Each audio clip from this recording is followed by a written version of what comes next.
الله سبحانه وتعالى: أعوذ بالله من الشيطان الرجيم. بسم الله الرحمن الرحيم. ومن لم يحكم بما أنزل الله فأولئك هم الظالمون. وقال تعالى في شان حبيبه ومحبوبه مخبرا وآمرا: إن الله وملائكته يصلون على النبي يا أيها الذين آمنوا صلوا عليه وسلموا تسليما. اللهم صل على محمد وعلى آل محمد كما صليت على إبراهيم وعلى آل إبراهيم إنك حميد مجيد. اللهم بارك على محمد وعلى آل محمد كما باركت على إبراهيم وعلى آل إبراهيم إنك حميد مجيد. আলহামদুলিল্লাহ, আমাদের মহান মনিবের দরবারে আমরা শুকরিয়া আদায় করি যে মহান মনিব দয়া করে মায়া করে আমাদেরকে সুস্থ রেখেছেন, আমাদেরকে তার শাহী দরবারে যথাসময়ে আসার তৌফিক দান করেছেন। এই জন্য রব্বে কারীমের শুকর আদায় করি আলহামদুলিল্লাহ।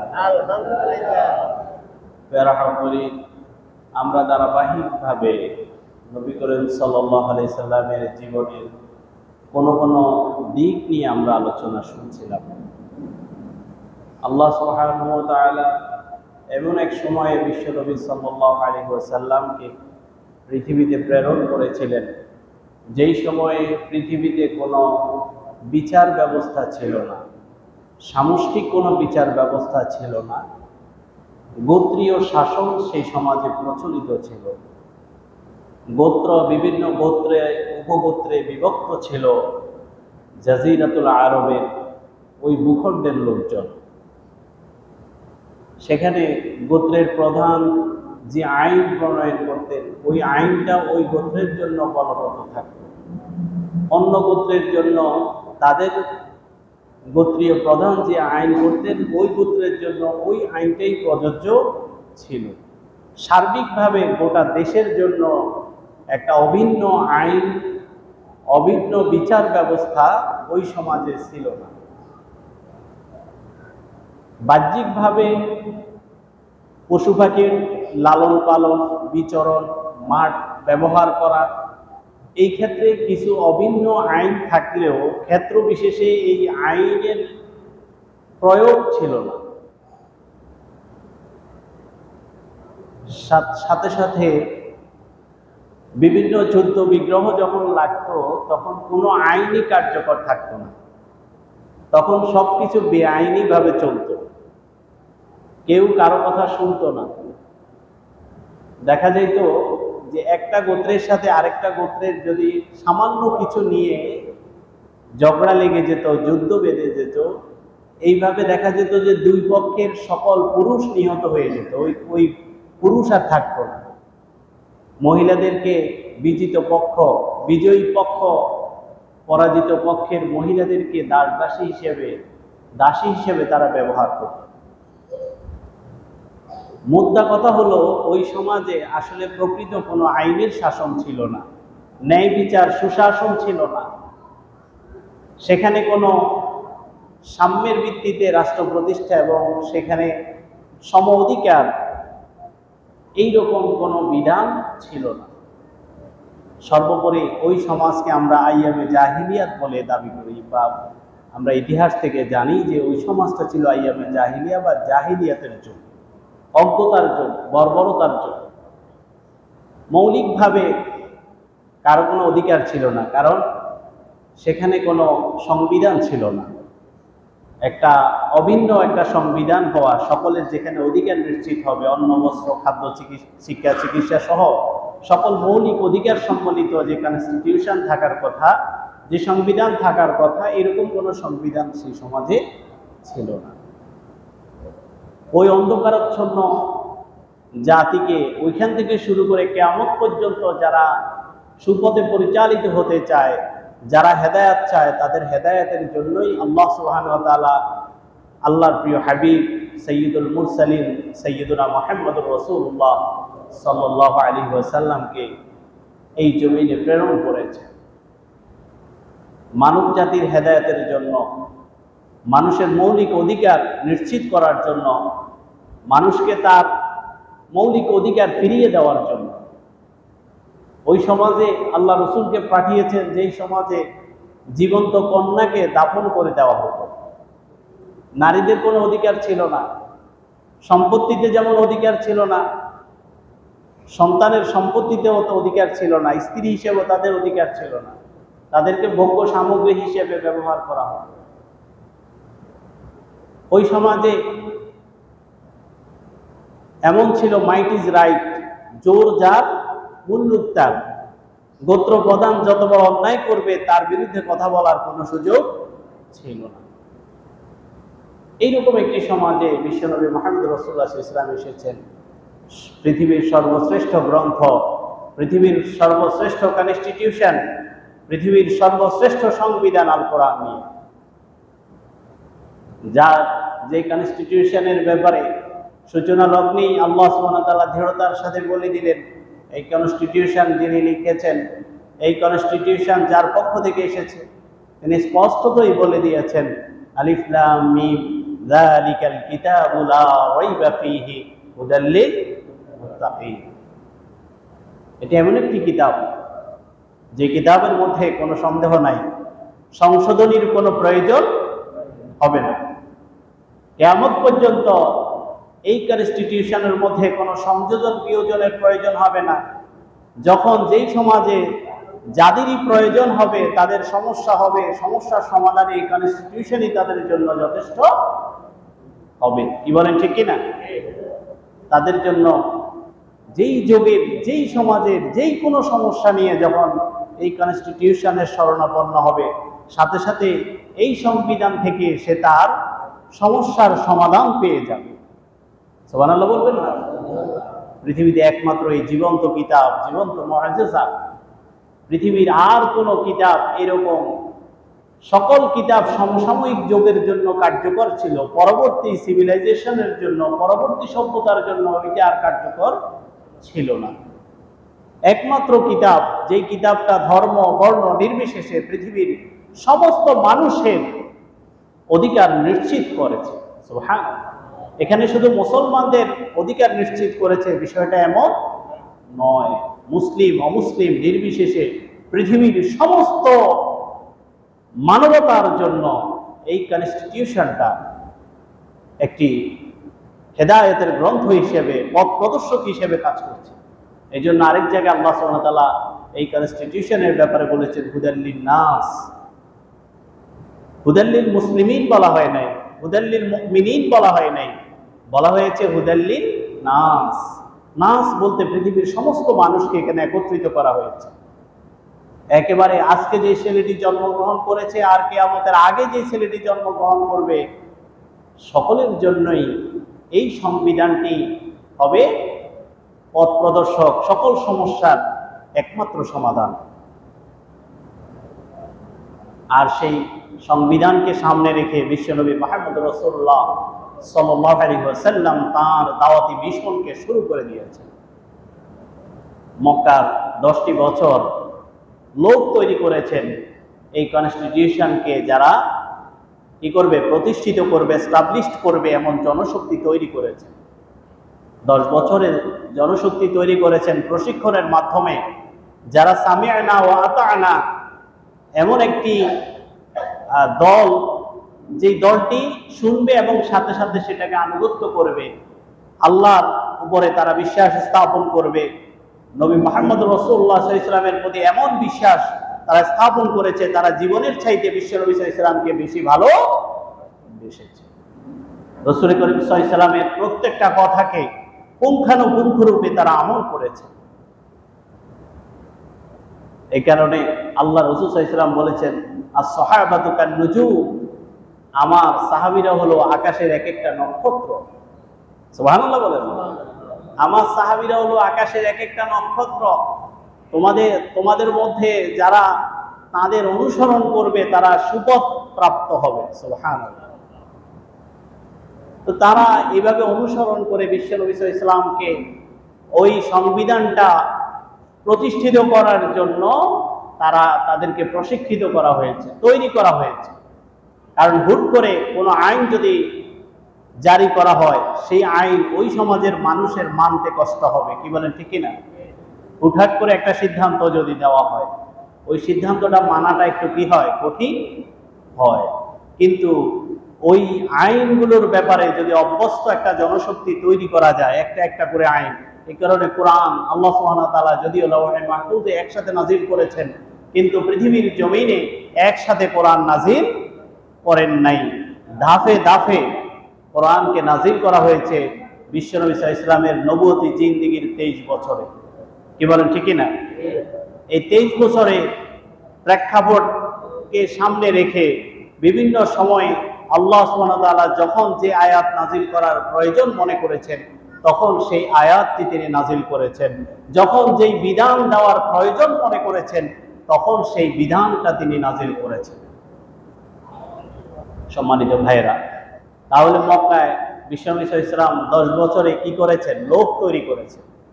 মদিনায় গিয়ে প্রথম তিনি ইসলামী রাষ্ট্রের ঘোষণা দিয়েছেন এবং মদিনা সনদ তৈরি করার মাধ্যমে পৃথিবীতে সর্বপ্রথম লিখিত কনস্টিটিউশনের সূচনা করা হয়েছে। যেই কনস্টিটিউশনের ব্যাপারে অদ্যাবধি অনেক থাউজেন্ড ইতিহাসবেত্তা যেই কনস্টিটিউশনের প্রশংসা করেছেন, যেই কনস্টিটিউশনের সামান্য ভুল কোনো ইতিহাসবেত্তা আজ পর্যন্ত ধরতে পারে নাই, এবং তারা বলেছে এই কনস্টিটিউশন পৃথিবীর যুগশ্রেষ্ঠ কনস্টিটিউশন এবং সর্বপ্রথম লিখিত কনস্টিটিউশন, যেখানে সকল ধর্মের, সকল জাতির, সকল বর্ণের মানুষের অধিকার নিশ্চিত করা হয়েছে। কি বলেন, ঠিক কিনা? বিশ্বনবী সাল্লাল্লাহু আলাইহি ওয়াসাল্লাম মদিনায় ইসলামী রাষ্ট্র প্রতিষ্ঠা করার পরে ন্যায় ইনসাফ ভিত্তিক একটি সমাজ প্রতিষ্ঠিত হয়েছে। মুসলমানদের কাছে মানুষ নিরাপত্তা লাভ করেছে। মুসলমানদেরকে দেখলে সাধারণ মানুষ নিরাপত্তা পেয়েছে, নিরাপত্তা ভরসা পেয়েছে।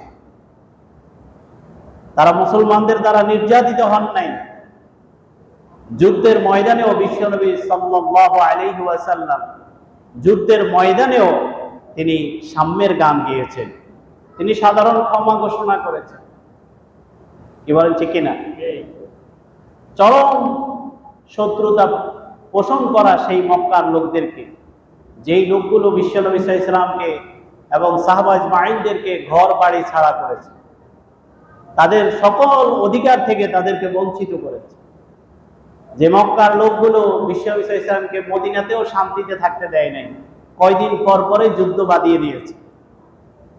কয়দিন পর পরেই ইহুদিদের ষড়যন্ত্রে, কয়দিন পর পরেই বিশ্বনবী সাল্লাল্লাহু আলাইহি ওয়াসাল্লামের সেই নবগঠিত মদিনার ইসলামী রাষ্ট্রের উপরে তারা আক্রমণ করেছে। ইসলামের ইতিহাস খুললে আপনারা জানতে পারবেন, বিশ্বনবী সাল্লাল্লাহু আলাইহি ওয়াসাল্লাম কোনো যুদ্ধ অফেন্সিভ ছিল না, প্রত্যেকটা যুদ্ধই বিশ্বনবী সাল্লাল্লাহু আলাইহি ওয়াসাল্লামের ডিফেন্সিভ ছিল। তিনি প্রতিরক্ষামূলক যুদ্ধের ঘোষণা দিয়েছেন, কিন্তু তিনি নিজে এগিয়ে গিয়ে যুদ্ধ করেন নাই। তারা যখন যুদ্ধের জন্য প্রস্তুতি নিয়ে এসেছে, বিশ্বনবী সাল্লাল্লাহু আলাইহি ওয়াসাল্লাম তখন তাদেরকে প্রতিহত করার ঘোষণা দিয়েছে। এরপরে মক্কা বিজয়ের ইতিহাস তো আপনারা জানেন, আপনারা সবাই জানেন। মক্কা বিজয়ের সময় বিশ্বনবী সাল্লাল্লাহু আলাইহি ওয়াসাল্লাম গুটি কয়েক ছাড়া আর বাকিদেরকে ক্ষমা ঘোষণা করেছে। এতে করে কি হয়েছে? ইসলামের উদারতা প্রকাশিত হয়েছে, ইসলামের বিউটি প্রকাশিত হয়েছে। দলে দলে মানুষ ইসলামের দিকে এসেছে।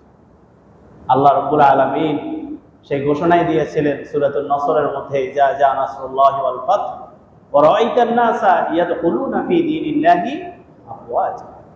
সুবহানাল্লাহ, সুবহানাল্লাহ বলবেন না? বিশ্বনবী সাল্লাল্লাহু আলাইহি ওয়াসাল্লাম, আমি বলছিলাম যে বিচার ব্যবস্থা প্রতিষ্ঠা করেছেন, এমন বিচার ব্যবস্থা প্রতিষ্ঠা করেছেন এমন বিচার ব্যবস্থা প্রতিষ্ঠা করেছেন। আমি যদি একটু পরে যাই, যে বিশ্বনবী সাল্লাল্লাহু আলাইহি ওয়াসাল্লামের ওফাতের পরে হযরত আবু বকর সিদ্দিক রাদিয়াল্লাহু তাআলা আনহু নবগঠিত এই রাসূল সাল্লাল্লাহু আলাইহি ওয়াসাল্লাম কর্তৃক প্রতিষ্ঠিত এই রাষ্ট্রের যখন খেলাফতের দায়িত্ব নিলেন, ইসলামের ইতিহাসের খোলাফায়ে রাশিদিনের প্রথম খলিফা হযরত আবু বকর সিদ্দিক রাদিয়াল্লাহু তাআলা আনহু, তখন চিফ জাস্টিস করা হলো হযরত ওমর ফারুক রাদিয়াল্লাহু তাআলা আনহুকে। তিনি 1 বছর পরে আবু বকর রাদিয়াল্লাহু তাআলা আনহুর কাছে ইস্তফা পত্র পাঠিয়ে দিলেন। কি পত্র? ইস্তফা পত্র পাঠিয়ে দিলেন। আবু বকর মনে করলেন ওমর মনে হয় আমার কোনো কাজে অসন্তুষ্ট হয়েছে, ডাক দিলেন। আবু বকর গেলেন, ওমর গেলেন আবু বকর রাদিয়াল্লাহু তাআলার কাছে। আবু বকর রাদিয়াল্লাহু তাআলা বললেন যে কি ব্যাপার, আপনি কি আমার কোনো কথায় বা কাজে কি আপনার মনে কষ্ট গিয়েছে? আপনি চিফ জাস্টিস এই পদ থেকে কেন অব্যাহতি নিচ্ছেন? তিনি বললেন, আমিরুল মুমিনিন, আপনার কোনো কাজে আমি অসন্তুষ্ট নই, বরং আপনি আমাকে খামোখাই বেতন দিচ্ছেন। আমি এই চিফ জাস্টিসের পদে থেকে, প্রধান বিচারপতির পদে থেকে আমি খামোখাই বেতন নিচ্ছি, কারণ আমার কোনো কাজ তো এখানে নাই। বিগত 1 বছরে আমার আদালতে কোনো মামলা আসে নাই। কি আপনারা সুবহানাল্লাহ কইতেন? আর আমগো আদালতে কি অবস্থা? গ্রাম্য আদালতের অবস্থাই তো খারাপ। চেয়ারম্যান সাহেব দেখা যায় 1 সপ্তাহ 2 সপ্তাহ পরে সিরিয়াল দেওয়া লাগে, কারণ মামলাকে মামলা, চেয়ারম্যান কোর্টে মামলা, ম্যাজিস্ট্রেট কোর্টে মামলা, হ্যাঁ, তারপর হাইকোর্টে, সুপ্রিম কোর্টে মামলার হিড়িক। হাইকোর্ট সুপ্রিম কোর্ট ডিভিশনে কোনো মামলা গেলে তো 1-2 বছরেও ডেট পড়ে না। কি বলেন ঠিক কিনা? 1-2 বছরেও ডেট পড়ে না, কারণ মামলার হিড়িক পড়ে আছে। অথচ বিশ্বনবী সাল্লাল্লাহু আলাইহি ওয়াসাল্লাম এমন একটি সমাজ ব্যবস্থা প্রতিষ্ঠা করেছেন এই কোরআন দিয়ে। এই কোরআন দিয়ে বিশ্বাস করুন, বিশ্বনবী সাল্লাল্লাহু আলাইহি ওয়াসাল্লাম এমন একটি সমাজ ব্যবস্থা প্রতিষ্ঠা করেছেন, এমন একটি রাষ্ট্র প্রতিষ্ঠা করেছেন, এমন কিছু লোক তৈরি করেছেন যারা পরের অধিকারের ব্যাপারে নিজের অধিকারের চাইতেও বেশি সচেতন ছিল। অন্যের অধিকারের ব্যাপারে তারা বেশি সচেতন ছিল। তারা নিজের অধিকারের চাইতেও পরের অধিকারকে অগ্রাধিকার দিয়েছে। এই কারণে ওই আরবের এক স্থান থেকে অন্য স্থানে সুন্দরী রমণী হেঁটে গিয়েছে, তার দিকে কেউ তাকানোরও সাহস করে নাই, তাকানোরও সাহস করে নাই। বাঘ হরিণে এক ঘাটে পানি খেয়েছে, কেউ কারোর উপর আক্রমণ করার সাহস করে নাই। জেনা ব্যভিচার তো দূরে থাক, চোখের জেনা থেকেও তারা দূরে থাকত। নারী তার অধিকার পরিপূর্ণ ভোগ করেছেন, পুরুষ তার অধিকার পরিপূর্ণ ভোগ করেছে। সমাজে কোনো প্রভাবশালী প্রভাব বিস্তার করতে দেওয়া হয় নাই, কোনো জালেমকে জুলুম করতে দেওয়া হয় নাই। জালেম ভয়ে ছিল, কারণ ন্যায় বিচার সেই সমাজে প্রতিষ্ঠিত ছিল। জালিম জুলুম করে পার পেয়ে যাওয়ার কোনো সুযোগ ছিল না। আমি প্রায় সময় একটা উদাহরণ দিয়েই থাকি। বিশ্বনবী সাল্লাল্লাহু আলাইহি ওয়াসাল্লামের কাছে এক ইহুদি এবং এক মুসলমান গিয়েছিল জমিনে পানি দেওয়া, পানি সেচ দেওয়ার বিষয়ে। বিশ্বনবী সাল্লাল্লাহু আলাইহি ওয়াসাল্লাম ইহুদির পক্ষে রায় দিয়েছেন। কার পক্ষে? ইহুদির পক্ষে রায় দিয়েছেন। ওই নামধারী মুনাফিক এটা মানতে রাজি না। তার কথা হলো ইহুদির বাচ্চা ইহুদি, এর কোনো অধিকার থাকতে নাই, কারণ এরা আমাদেরকে অনেক কষ্ট দিয়েছে। বিশ্বনবী সাল্লাল্লাহু আলাইহি ওয়াসাল্লামকে নবগঠিত মদিনা ইসলামী রাষ্ট্র সুন্দরভাবে চালাতে দেয় নাই, ষড়যন্ত্র করেছে কাফেরদের মাধ্যমে। অতএব এই ইহুদিদের এই চক্রান্ত এখনো আছে না নাই? এখনো সেই কাফেরদেরকে দিয়েই তারা চক্রান্ত চালিয়ে যাচ্ছে। তো এই ইহুদিকে আমি এটা মানি না। কার বিচার মানে না? মুহাম্মদুর রাসূলুল্লাহ। আল্লাহ বলছেন, ফাইন তানাযাতুম ফি শাইইন ফারুদ্দুহু ইলাল্লাহি ওয়ার রাসূল।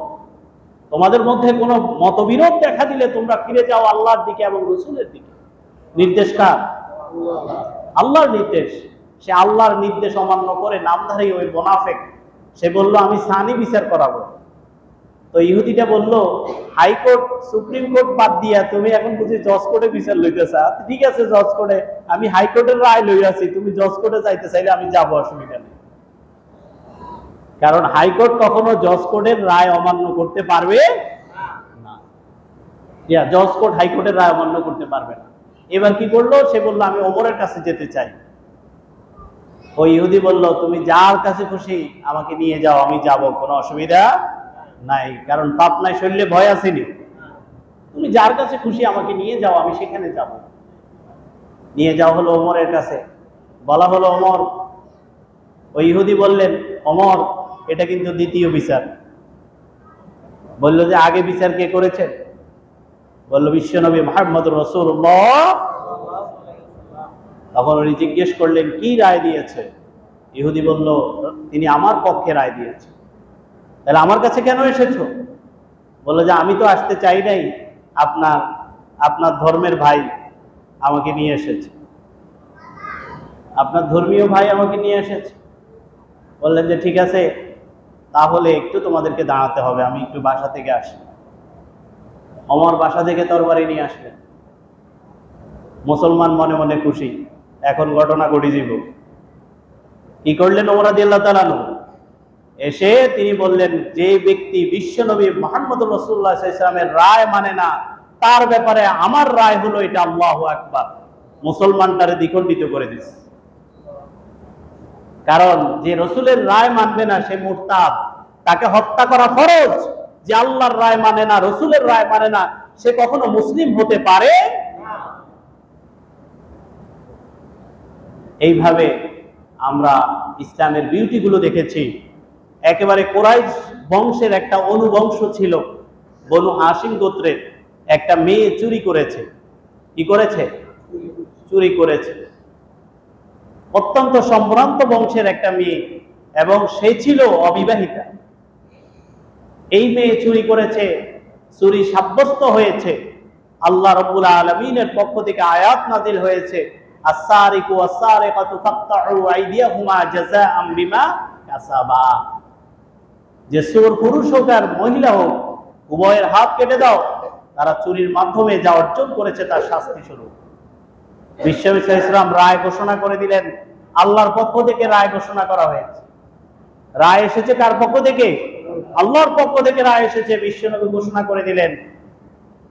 ওই বংশের লোকেরা, রাজবংশের লোক, বুঝেন না, রাজবংশের লোক ওই যোগাও কিছু হেডল দিয়ে তো চাইছে, এই যোগা দেখাইতেছে কিনা, দেখায় কিনা, দেখাইছে কিনা, দেখাইছে। এখন কি হয়েছে? আল্লাহ রসুলের কাছে এবার সুপারিশ পাঠাইছে। আল্লাহ রসুল সাল্লাল্লাহু আলাইহি ওয়াসাল্লামের খুব কাছের এবং খুব প্রিয় সাহাবী হযরত যায়েদ রাদিয়াল্লাহু তাআলা আনহু, রসুলের পালক পুত্র, ওনাকে ওনার কাছে দেওয়া হয়েছে সুপারিশ। উনি রসুলকে বলার সাথে সাথে রসুলের চেহারা মোবারক লালচে বর্ণ ধারণ করেছে। তিনি তাকে বললেন, আল্লাহর নামে কসম করে বলি, মুহাম্মদের কন্যা ফাতেমা, ওই মেয়েটার নামও ফাতেমা ছিল, বলল যে মুহাম্মদের কন্যা ফাতেমাও যদি চুরি করতো, আমি অবশ্যই লাকাতাতু ইয়াদাহা, আমি অবশ্যই তার হাতটাও কেটে দিতাম। ইসলাম এগুলো ছাড় আছে? ছাড় আছে? আমরা তো আইনের পাক্য করে দুনিয়াতে বাঁচি যাই, কিন্তু ইসলামিক স্টেট যদি কায়েম হয়, কেউ ছাড় পাবে না। সবাই তার অধিকার ফিরে পাবে, মাজলুম তার অধিকার ফিরে পাবে, জালিম তার শাস্তি পরিপূর্ণভাবে ভোগ করতে হবে। নবী করিম সাল্লাল্লাহু আলাইহি ওয়াসাল্লাম সেই রাষ্ট্র আমাদেরকে দিয়ে গিয়েছেন। সেই রাষ্ট্রের সংবিধান ছিল আল কোরআন। আজও যদি আমরা সেই সংবিধানকে লালন করতে পারি, সেই সংবিধান, এই যে আমাদের দেশের সংবিধান কতবার পরিবর্তন হয়েছে, হচ্ছে এবং আরো হবে, কি বলে ঠিকই না? কিন্তু যদি আমাদের কনস্টিটিউশনটা যদি আল কোরআন হয়ে যায়, তাহলে আর পরিবর্তন করার কোনো প্রয়োজন হবে না। ইনশাআল্লাহ আর পরিবর্তন করার প্রয়োজন হবে না। চোর থাকবে না, দুদকের কোনো প্রয়োজন হবে না। আজকে দুদকের চেয়ারম্যান দুর্নীতির দায়ে গ্রেফতার হয়, কি বলেন ঠিক কিনা? দুদকের চেয়ারম্যান দুর্নীতির দায়ে গ্রেফতার হচ্ছে। তাহলে এই দুদক দিয়ে কোনো কাজ হবে না। যেদিন কোরআনের আইন প্রতিষ্ঠিত হবে, চোরের প্রকৃত শাস্তি যখন জনসমক্ষে বাস্তবায়িত হবে, তখন আর চোর খুঁজে পাওয়া যাবে না। জেনাকারের শাস্তি যখন জনসমক্ষে সমস্ত প্রেস মিডিয়াগুলা সামনে যখন জেনাকারের শাস্তি দণ্ডবিধি বাস্তবায়িত হবে, আর কোন পুরুষ কোন নারীর দিকে চোখ তুলে তাকানোর সাহস করবে না। কোন মদদি গাজরটি যাদের বিরুদ্ধে ইসলামের আইন হলো, তাদেরকে 80টা বেত্রাঘাত করা, যেই সেই বেত্রাঘাত নয়, ওই যে আমাদের চৌকিদারদের হাতের ব্যাটটা দেখছেন, এইরকম বেত যদি 80 গে খায়, কেউ 22 কোটি ঠিক করে বলেন, বেত্রাঘাত করা হয়, তাহলে আর মজুটি গাজুটির জন্য আমাদের মাদকদ্রব্য নিয়ন্ত্রণ কমিশন গঠন করার প্রয়োজন, অধিদপ্তর গঠন করার প্রয়োজন হবে না। এই আইনগুলো আমাদের বিশ্বনবী সাল্লাল্লাহু আলাইহি ওয়াসাল্লাম আমাদেরকে আইনগুলো দিয়ে গেছেন। আমরা মুসলিম হিসেবে, নবীর উম্মত হিসেবে আমাদের উচিত এই আইনগুলোর দিকে ফিরে যাওয়া। কি বলেন, ঠিক কিনা? তাহলে দেশে শান্তি আসবে, সমাজে শান্তি আসবে, প্রত্যেকটা মানুষ তার মৌলিক অধিকার ফিরে পাবে এবং প্রত্যেকটা জালেম সতর্ক হয়ে যাবে। কেউ জুলুম করার সাহস করবে না, আর কোনো মজলুম আর কোনো জুলুমের শিকার হবে না। বিশ্বনবী সাল্লাল্লাহু আলাইহি ওয়াসাল্লামের সেই আইনগুলো, সেই ধারাগুলো আমাদের সামনে উপস্থিত। আসুন আমরা সবাই ঐক্যবদ্ধ হই কোরআনের আইন প্রতিষ্ঠার জন্য। বিশ্বনবী সাল্লাল্লাহু আলাইহি ওয়াসাল্লাম যে আদর্শ আমাদের সামনে উপস্থাপন করে গিয়েছেন, সেই আদর্শ প্রতিষ্ঠার জন্য, তাহলেই কিন্তু আমাদের বৈষম্য দূর হবে। আজকে যে বৈষম্য দূরীকরণের জন্য আমাদের ছাত্র ভাইয়েরা আন্দোলন করেছেন, সেই প্রকৃত বৈষম্য সেদিনই দূর হবে যেদিন বিশ্বনবী সাল্লাল্লাহু আলাইহি ওয়াসাল্লামের আদর্শ আমাদের দেশে কায়েম হবে এবং এই কনস্টিটিউশন হবে আল কোরআন। সেদিনই কেবলমাত্র প্রকৃত অর্থে বৈষম্য দূর হবে ইনশাআল্লাহ। আসুন আমরা সবাই ঐক্যবদ্ধ হই কোরআনের আইন প্রতিষ্ঠা করার জন্য। আমরা তথাকথিত এই আইনগুলো, মানব রচিত এই আইনগুলো আমাদেরকে কখনোই শান্তি দিতে পারে নাই, পারছে না, পারবেও না। এটা একবারে সুনিশ্চিত হয়ে গিয়েছে। এই বস্তা পচা এই আদর্শগুলো, এই আইনগুলো পরিহার করে, ধূলিসাৎ করে দিয়ে আসুন আমরা ইসলামকে সামনে নিয়ে এগিয়ে আসি। আমরা কোরআনের আইন প্রতিষ্ঠার জন্য কাজ করি, এই জমিনে প্রকৃত শান্তি সাম্য প্রতিষ্ঠার জন্য আমরা কাজ করি। আল্লাহ সুবহানাহু ওয়া তাআলা আমাদেরকে রাসূলুল্লাহ সাল্লাল্লাহু আলাইহি ওয়াসাল্লামের পরিপূর্ণ ইত্তেবা করে আল্লাহর আইন, রাসূল সাল্লাল্লাহু আলাইহি ওয়াসাল্লামের আদর্শ প্রতিষ্ঠার করার জন্য আল্লাহ আমাদেরকে তৌফিক দান করুন। হাদা মা ইনদি ওয়াল ইলমু ইনদাল্লাহ। সুবহানাকাল্লাহুম্মা ওয়া বিহামদিকা আশহাদু আল্লা ইলাহা ইল্লা আনতা আস্তাগফিরুকা ওয়া আতুবু ইলাইক। আসসালামু আলাইকুম ওয়া রাহমাতুল্লাহ।